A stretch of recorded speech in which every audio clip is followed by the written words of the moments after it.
अशोक खरात प्रकरणामध्ये चाकणकर एसआयटीच्या चौकशीच्या फेऱ्यात आहेत, तर चाकणकरांची 3 तासांपेक्षा अधिक काळ चौकशी सुरू आहे। बोंधू खरात प्रकरणामध्ये चाकणकरांची एसआयटीच्या माध्यमातून चौकशी केली जाते।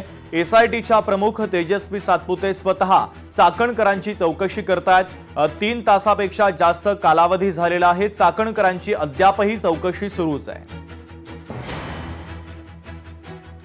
तर महत्वाची बातमी आपण पाहतोय, रुपाली चाकणकरांची आता एसआयटीच्या माध्यमातून चौकशी केली जाते आहे। अशोक खरात प्रकरणामध्ये आता एसआयटीच्या माध्यमातून रुपाली चाकणकरांची चौकशी केली जाते।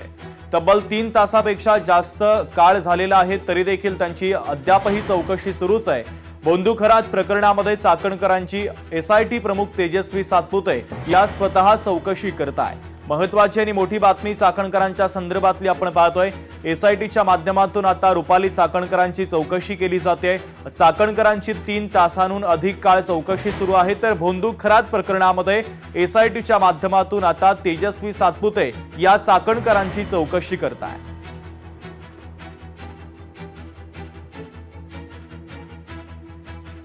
महेश महाले आमचे प्रतिनिधी जोडले जात आहे बातमीच्या संदर्भातली अधिकची अपडेट देण्यासाठी।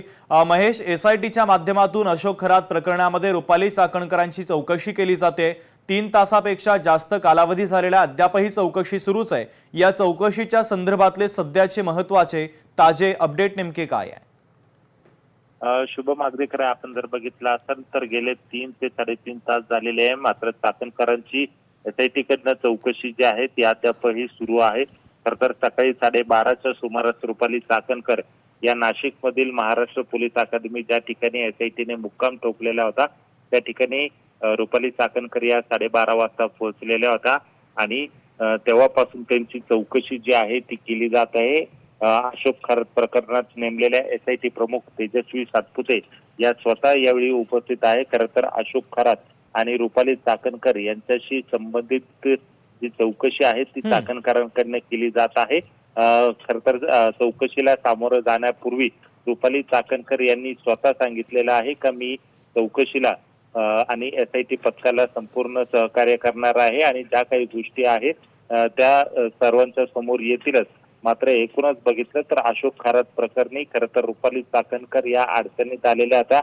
सर्वाधिक फोटो त्यांचे व्हायरल झालेले होते। याचबरोबर सिन्नरच्या ईशान्येश्वर येथील मिरगावच्या अशोक खरातच्या शिवनेका संस्थांवर चाकणकर या विश्वस्त देखील होत्या आणि दुसरीकडे जर बघितलं तर समता पतसंस्थेमध्ये अनेक प्रकारचे खाते जे होते ते उघडण्यात आलेले होते आणि यामध्ये रुपाली चाकणकरसह त्यांच्या बहिणीच्या नावाने देखील खाते उघडण्यात आलेले होते। यामधून मोठा आर्थिक व्यवहार देखील झाला होता। या सगळ्या संदर्भातली चौकशी ही एसआयटी प्रमुखांकडून केली जात आहे। याचबरोबर शिर्डीमध्ये जो गुन्हा दाखल होता यावेळी रुपाली चाकणकर ज्यावेळेस महिला आयोगाच्या अध्यक्ष होत्या त्यावेळेस त्यांनी शिर्डी पोलिसांना नोटीस देखील बजावलेली होती, त्याची देखील चौकशी जी आहे ती एसआयटी प्रमुखांकडून केली जात आहे। त्यामुळे एकूणच 2 ते 3 तास झाले तरी चौकशी अद्याप सुरू आहे। त्यामुळे रुपाली चाकणकर यांच्या चौकशीतून नेमक्या कुठल्या गोष्टींचा उलगडा होतो हे पाहणं अत्यंत महत्त्वाचं ठरणार आहे। महेश, अत्यंत महत्त्वाचे अपडेट या बातमीच्या संदर्भातले तू पोहोचवलेले आहे, तुर्तास धन्यवाद।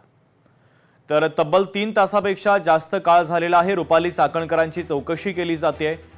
तर चाकणकरांच्या या सगळ्या चौकशीमधून आता कोणते खुलासे समोर येतात हे पाहणं देखील तितकंच महत्त्वाचं आहे। बोंधू खरात प्रकरणामध्ये रुपाली चाकणकरांची आता एसआयटीच्या माध्यमातून चौकशी केली जाते। एसआयटीच्या प्रमुख आहेत तेजस्वी सातपुते या स्वतः आता चाकणकरांची चौकशी करतायत।